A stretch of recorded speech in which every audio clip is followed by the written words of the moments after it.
Hello and welcome everyone in this series. This is the first video about this series, which is artificial organs. Today I would like to talk about artificial organs. First of all, my name is AlKhatib. I'm a biomedical engineer. What is actually an artificial organ? We could define it as following. It's an organ that was made by a human to be implanted in the human body, either to support or to replace a natural organ. And the purpose of this is either to regain a function or functions, so the human body or the patient would have a natural and healthy life as possible as we can. This is the definition of artificial organs.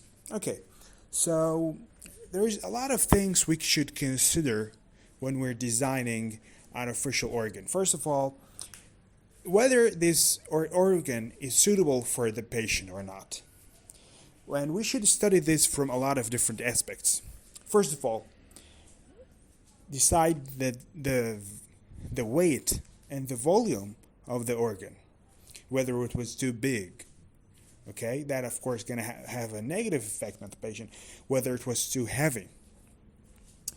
We have to study the physical structure of the organ, whether it was in the form of liquid, in the state of gas, whatever, of course. Okay, and decide where, if this organ has tubing, and where actually those tubing are going to be, the location of those tubing with comparison to the human body.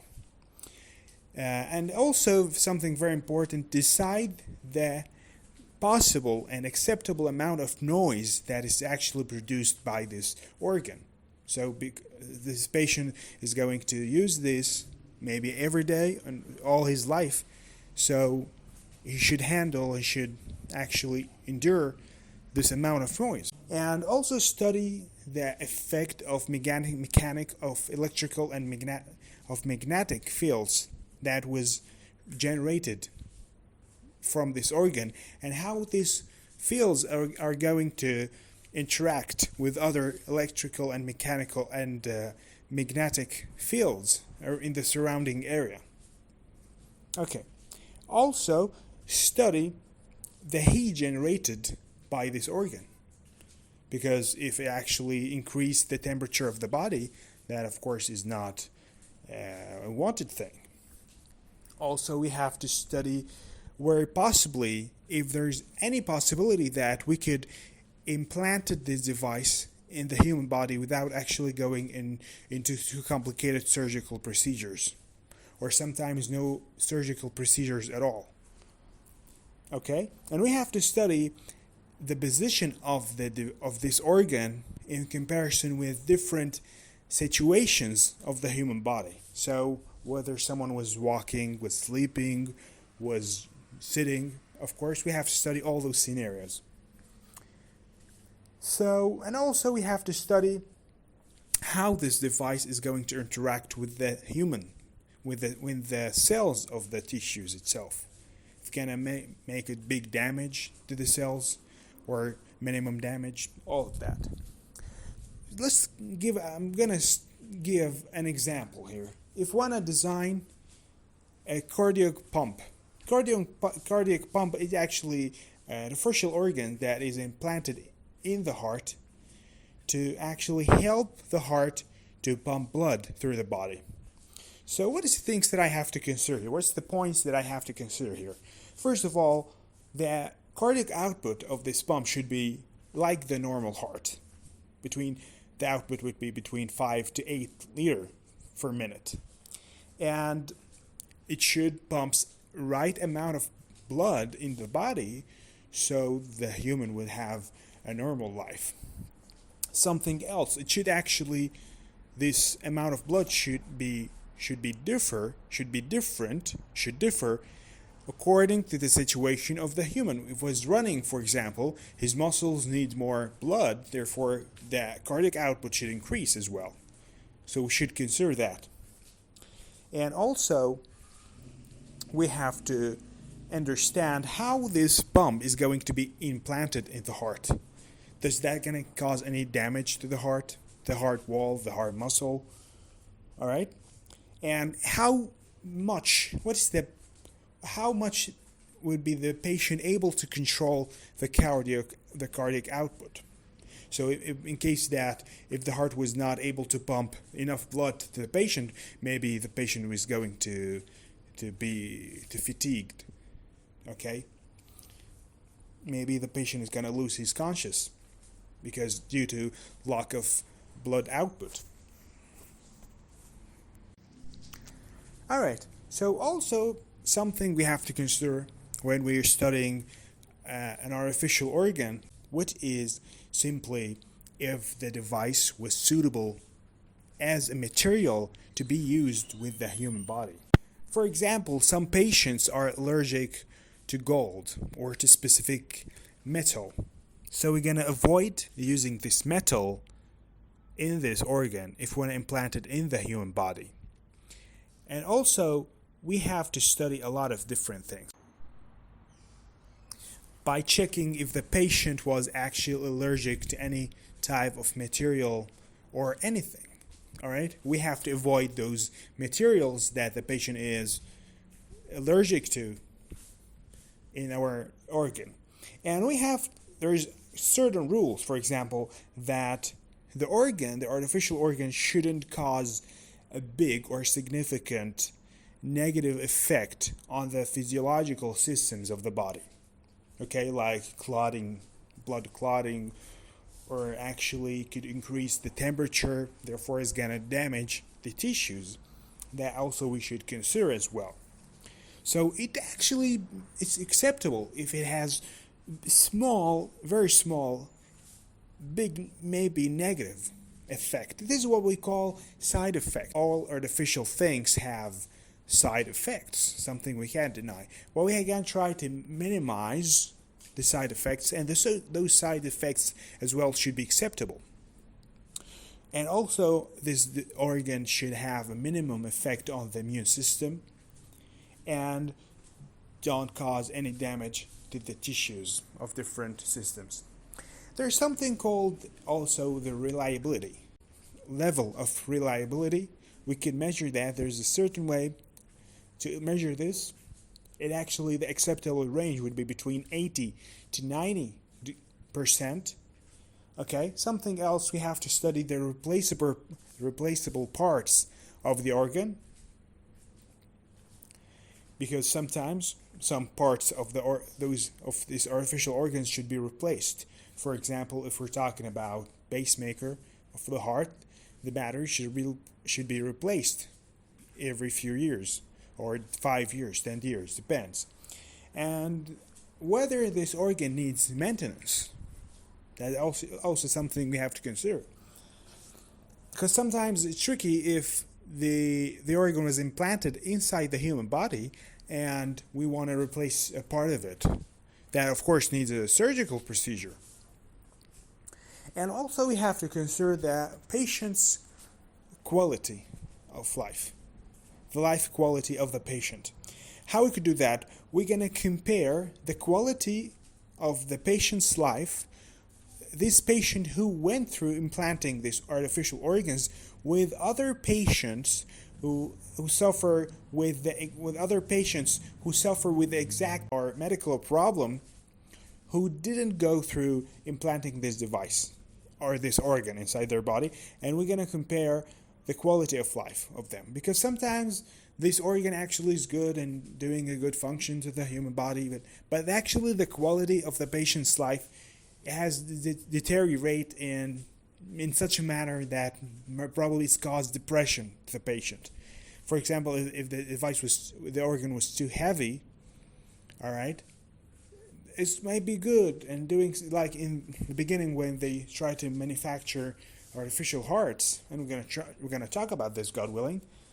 The machine was so big, so heavy, so the patient was not even able to move. It was every temperate until the patient go through heart replacement surgery, but it was so heavy. It was actually the patient was not able to move. That actually something we have to consider as well. and also maybe a lot of noise. Those mechanical valves of the heart, they actually cause noise. So that we have to consider this when we compare about different types of artificial heart valves. So all of that should be considered as well. Now let's talk about, I would like to make a comparison between the artificial heart and the supporting pump, the cardiac pump. What's the difference between them? First of all, let's start with the artificial heart. It actually works as a total heart. So it actually has the structure of the heart. There's two ventricles, there's two atriums. So it's just like a heart, okay? And it actually pumps the oxygenated blood to the body and pumps the deoxygenated blood into the lungs, just like the heart. And we use it when the heart is not able to do its functions in the right way. And we use it temporarily. This is very important. Temporarily means not forever, until the patient would have a real heart from dead body. Okay? The internal structure of it, we have internal blood pump. We have a battery, replaceable battery. We have a replaceable battery, of course. We have coil for transferring the energy outside and inside. We have a control unit, a motor unit, and chargeable battery. Probably I'm going to talk all about them when we talk about artificial hearts in detail. Now, when we talk about the supporting pumps of the heart, so you could tell from the name, it supports the heart but doesn't replace it. It also, pump the blood, the oxygenated blood to the body and the oxygenated blood to the lungs. And we use it when we have a problem with the left ventricle. When the left ventricle it doesn't have enough power or ability to pump the blood through the body, so due to heart enlargement, due to another medical problem, so we have to make sure how we cure this. We implant a supportive pump for the heart, cardiac pump. And actually could be used permanently and temporarily, depends on the situation of the patient. Some patients use it for a long life, for life. They use this supportive pump. And remember, it helps the heart but doesn't replace it. And actually, what's good about it, that it pumps the blood as volumes, as strokes, if we could say. Not continuous blood pump, but actually like strokes or volumes, just like the heart. Just like exactly the cardiac output. So this is actually the main difference between those. Now there's two types of valve or heart. This is a different thing. I'm going to talk about first the big lines, then I'm going to go through the details. There's two types of artificial heart valves. First of all, we have the mechanical valve.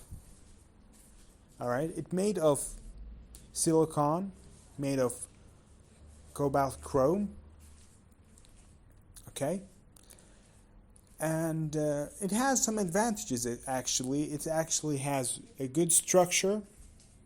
It actually lasts for years and years. For this reason, it's described for young patients. Okay, because it actually could remain to the entire life. What's the disadvantages of it? Actually, when the mechanical valve closes, it closes strongly, so it could destroy the red blood cells. Okay, and it actually has problems related to blood clotting. Something else, which is it causes a drop in the patient's blood pressure. because when it's open, it causes this, when it open and close, when it open again, it causes this drop in pressure, in blood pressure.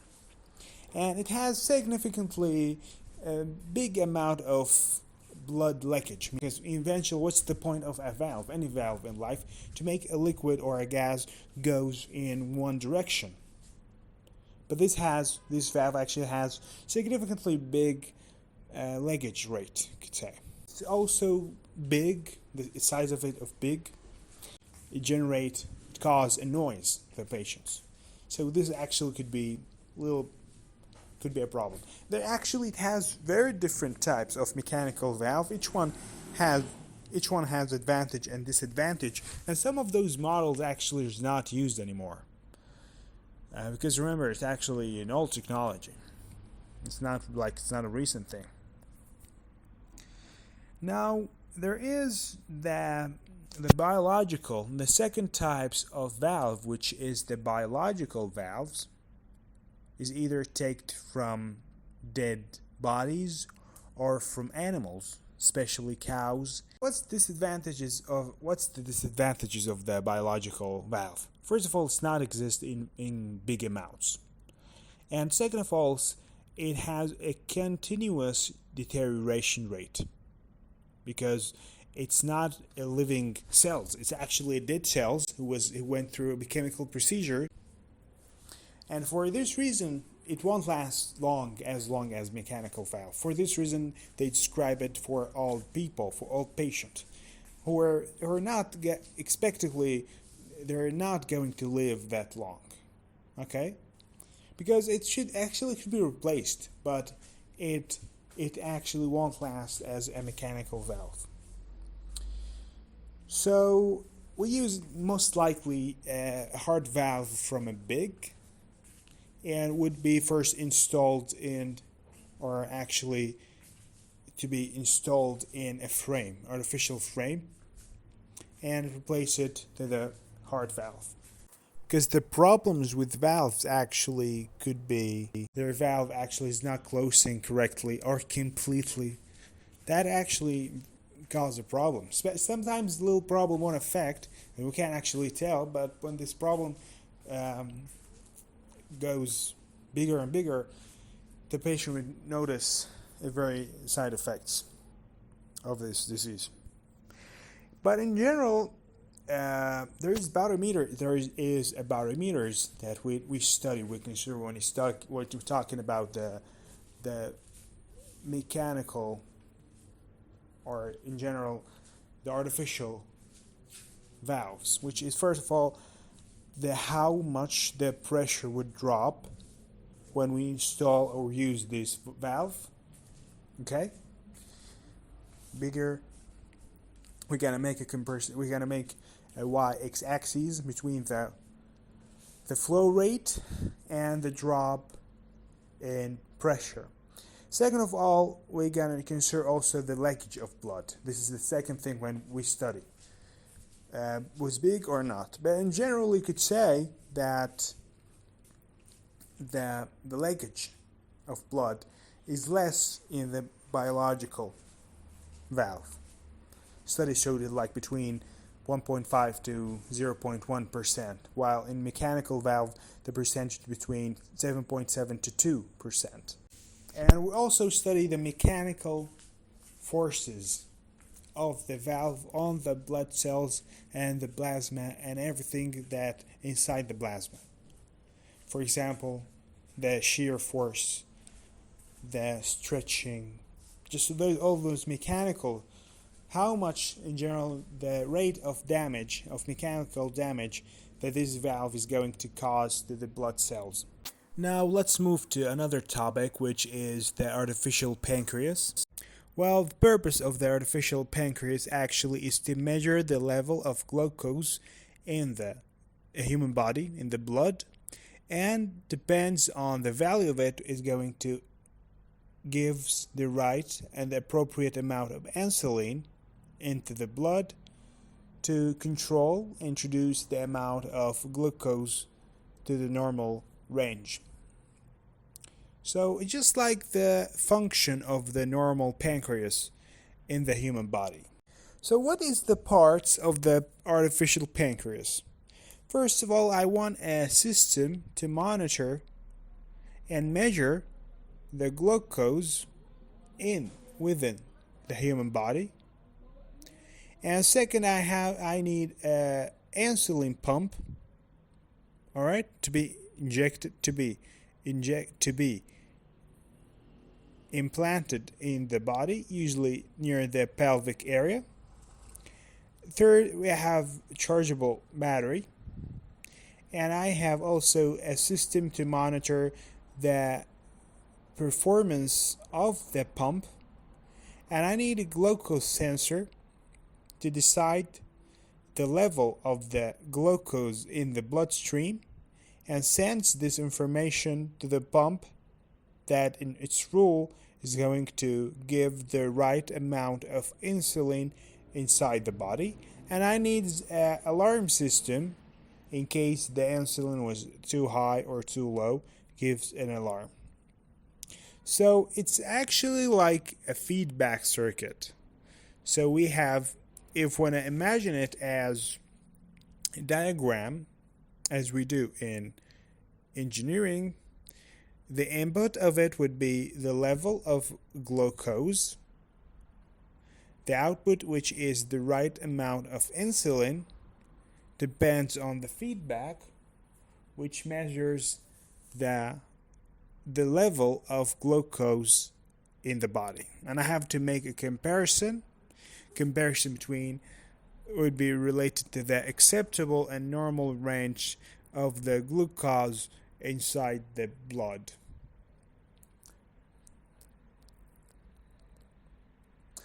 And of course, there is different type of artificial pancreas. Some of them actually are sensors that is implanted in the human body under the skin. The sensor is an electrode. It has specific enzymes that makes specific chemical reaction.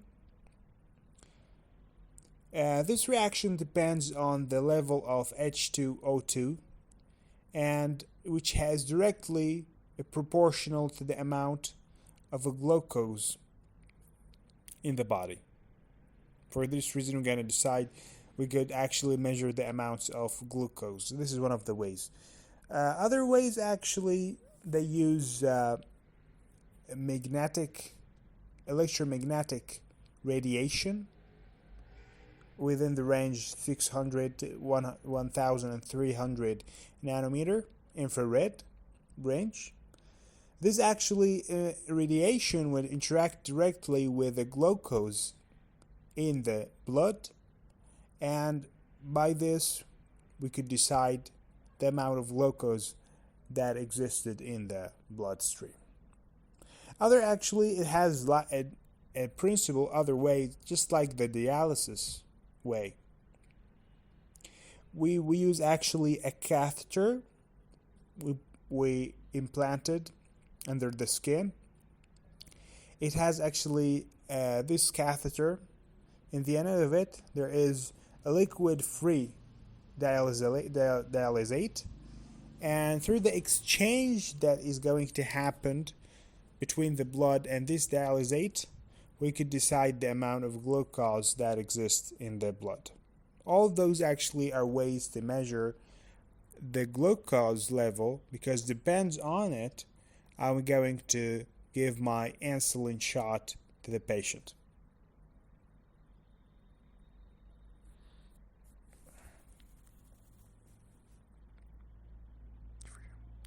There's also a way that depends on the pressure that caused by the Freon gas.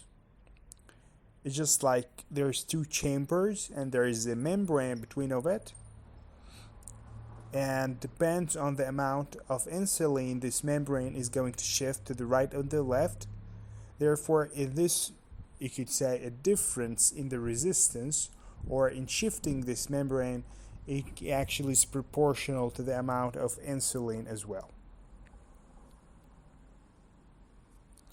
There's also a pump that based on the solenoid principle, also based on the electromagnetical field that is actually was induced in the coil, and due to that there is a piston actually that pressed. When it's pressed, it's actually release amount of insulin. What I want to say, there is also a membrane that has memory. This is one of the ways that we use a membrane with memory, and the shape of this membrane would be differ depends on the amount of insulin. All right, so in a specific form or shape, he would know the amount of insulin. When this is going to differ, it knows there is different amount of insulin. And so on. There's actually a lot of ways, but all of them actually they rely on the same principle. I want to measure the amount of insulin in the bloodstream, and depends on it, I'm gonna push insulin. I'm gonna measure the glucose level in the bloodstream, and depends on it, I'm gonna give my insulin shot, whatever the mechanism was that I'm using.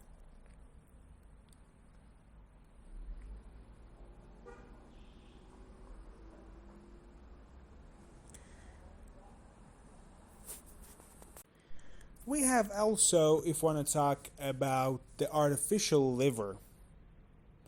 Artificial liver actually simply it consists of two circuits, the blood circuit and the protein circuit. Just like the liver in a normal body, it has the function of filtering the blood from some toxics that is related to proteins. Okay? So we're gonna say purifying the proteins in the bloodstream. So in artificial liver, we have the blood circuit, the circuit that I'm gonna pump the blood from the patient's body to a dialyzer. Okay, then we have the protein circuit that usually contain cells of liver of animals, pigs most of the time. And we're going to make this proteins go through this process to purify it. And this mechanism could support the patient for 30 days. And it's actually worth looking at. And probably I would talk about it in a separate video. But what I want to say here, that sometimes even when we were talking about the pancreas, artificial pancreas, sometimes they use also cells, living cells of the pancreas in the process of detecting the amount of insulin inside the body.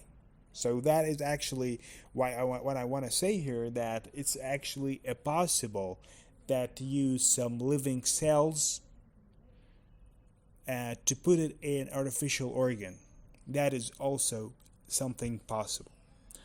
So thank you, and I would like to thank you for listening, and probably I'm going to complete in different video. Thank you so much.